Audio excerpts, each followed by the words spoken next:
ตอนนี้กำลังเดินทางสิกลับไปเด้อพี่น้องก็ส่งผล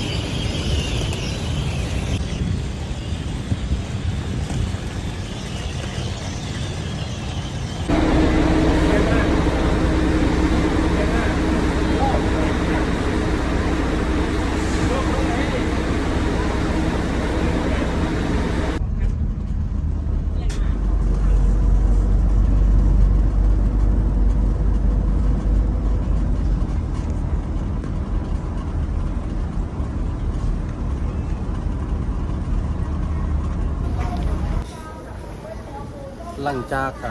12 โมงกลางคืนเนาะเขาเจ้าก็จะมาจอดรถให้เราพักกินข้าว20 นาทีทุกคนแล้วอาลีก็บ่ได้กินข้าวตามเคยก็คือซื้อนมมากินเนาะซื้อนมมากินฝากแม่อยู่บ้านอีกคนมีโต๊ะตั้งให้นั่งกินข้าวอยู่นี่เนาะ20 นาทีแล้วก็รถออกประมาณ7 โมงตอนเช้าเนาะฮอดกันนครหลวงเวียงจันทน์เนาะตอนนี้อาลีกำลังจะไปขึ้นรถแล้วเข้าห้องน้ำแล้วก็ขึ้นรถเลยเนาะหลังจากนั้นอาลีก็มาข้ามมาด่านเวียงจันทน์แล้วเนาะข้ามมาด่านเวียงจันทน์อาลีก็จะขึ้นรถบัสไปตลาดเซาใช้เวลาประมาณ20 นาทีทุกคนช้าสุดก็30 นาทีเพราะว่ามันอาจจะมีรถติดได้นิดนึงเนาะหลังจากนั้นอาลีก็ส่งเครื่องแล้วก็อยู่เวียงจันทน์เนาะภาคใต้หลังจากนั้นอาลีก็นั่งรถไปสถานีรถไฟเนาะหลังจากที่นั่งรถไฟ2 ชั่วโมงก็จะฮอดล่วงพระบางเนาะล่วงพระบางหลังจากนั้นอาลีก็จะขึ้นส่วนทุกคนมันเป็นระบบแบบนี้เนาะอันนี้เป็นรถบัสที่อาลีกำลังจะขึ้นไปเนาะนั่งจากโม12มาฮอดเวียงจันทน์ใช้เวลาแบบว่า12 ชั่วโมงคือกันทุกคนเนาะ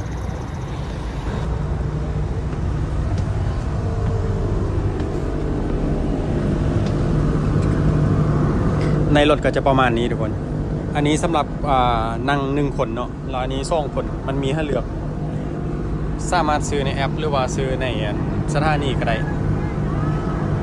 แบบนี้แล้วเขาจะมีขนมแบบนี้แจกให้แล้วก็นำเนาะแบบนี้เลยบนนี้อาลีนั่งบนนี้เนาะอันนี้จะเป็นกระเป๋าเนาะสามารถวางได้โบเซียเนาะปลอดภัยเมื่อกี้มันห้องอาลีมันจะยากนิดนึงทุกคนเพราะว่า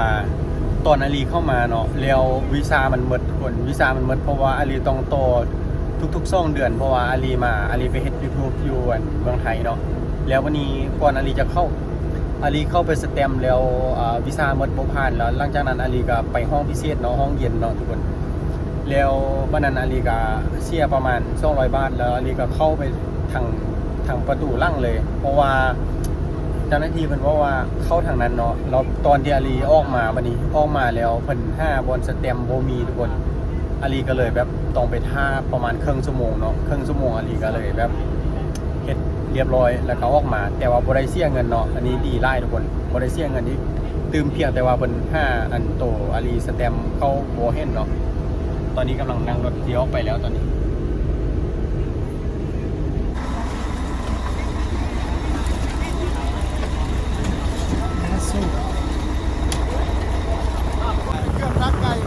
ด้วยแม่แล้ว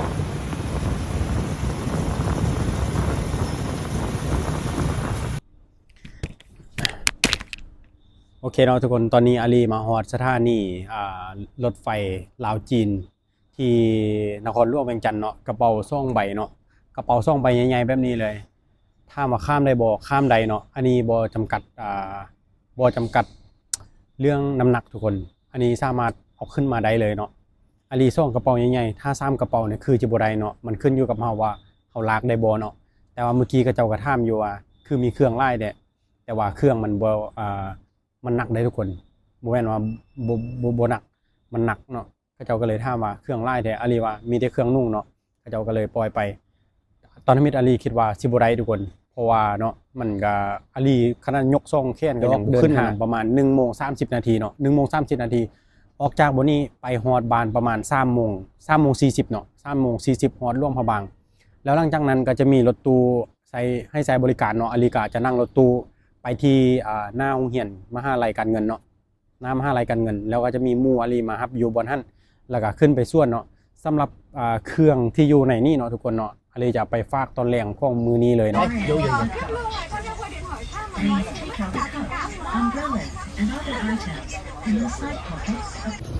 โอเคเนาะทุกคนเนื่องจากว่าเมื่อกี้ฟ้าวลงมาโพดเนาะอันนี้เลี่ยนเลยหิ้วกระเป๋าเลี่ยนมาเนาะเพราะว่าฟ้าวไปฝากเครื่องเขาเจ้าเลยเนาะอันนี้ก็หมู่คนเก่าคนเดิมเนาะที่มาส่งเลยก็มาฮับคือเก่าเนาะมีกระเป๋าซ่องด้วยเนาะมีตัวนี้ใบหนึ่งแล้วก็ตัวนี้ใบหนึ่งเนาะซ่องด้วยคือเก่าสถานีรถไฟเนาะลงมาบางกลับแล้วพี่น้องฮอนแล้วฮัลโหลโอเคเนาะตอนนี้ก็กลับไปฮอดบ้านแล้วก็สิถ่ายให้ทุกคนได้เบิ่งเนาะแม่นยังกับบุฮูเนาะสิถ่ายให้ทุกคนได้เบิ่งไปส่วนนาลีเด้อตัวนี้เขาเจ้าห้ากันมาแปลงมากเนาะไปเลย let's go อ๋อบ้านเฮาก็ซ้ำบ้านเฮานี่แหละเนาะคนบ้านเนาะคนบ้านฟ้าเนาะโอ้ว้าวโอ้ว้าว this is a tang the tang is the road complete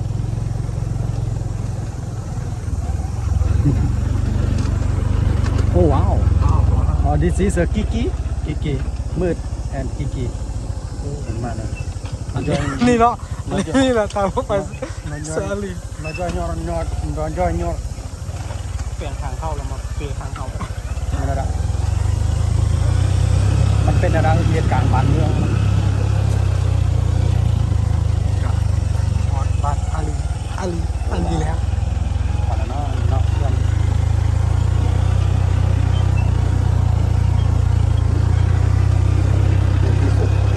โอ้แห้งแรงน่านำจะกินพวกนี้เนาะบ้านดีพอกำลังหวานแล้ว โอ้พ่อตัวใช้งานของเรียนเนาะน้ำเสาโอ้ดูบีห้าวเลยก็ฮ้อนก็เงี้ยเลย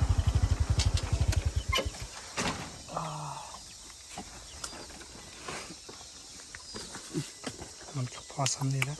โอ้พอมาหอดส่วนอันนี้ก็เกลือไก่เลยพี่น้อง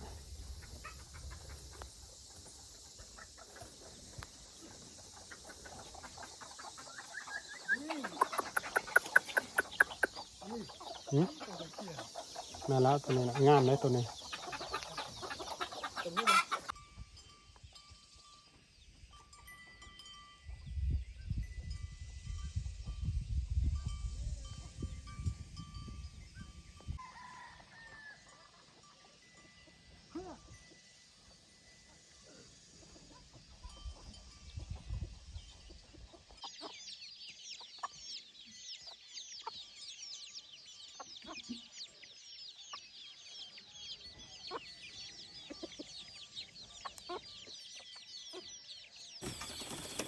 โอเคเนาะสบายดีตอนแรงพี่น้องมากินข้าวกันเด้อนี่มื้อนี้ก็พอดีมาฮอดปุ๊บเนาะจับไก่ป้ามานั้นเลยเนาะมาต้มเลยพี่น้องกินข้าวน้ำกันไก่ป้าแซ่บต้มซุปไก่ปลาเนาะซุปไก่ป้ากับแกงหน่อไม้เนาะแกงโน่อันนี้จะเป็นลูกไก่ป้าที่อาลีกับพ่อไปได้แล้วเอามาเลี้ยงตอนน้ำน้อยเนาะมาเลี้ยงตอนน้ำน้อยเรามันบกขั้นจักเทือเนาะบกขั้นจักเทือก็เลยเอามาเห็ดซุปมันมื้อนี้มาพี่น้องมากินข้าวกันเสียดายก็จำเป็นเนาะมันบ่มันบกขั้นมันขั้นมันบุขั้นนะแซ่บๆพี่น้องแกงหน่อไม้โอ้ว้าวกับประธานโบเนาะมื้อนี้โอ้ทั้งไปหับไปส่งผมกับส่งผมบางละจันเนาะแต่ว่าอยู่ภาคเหนือของเราเนาะโดย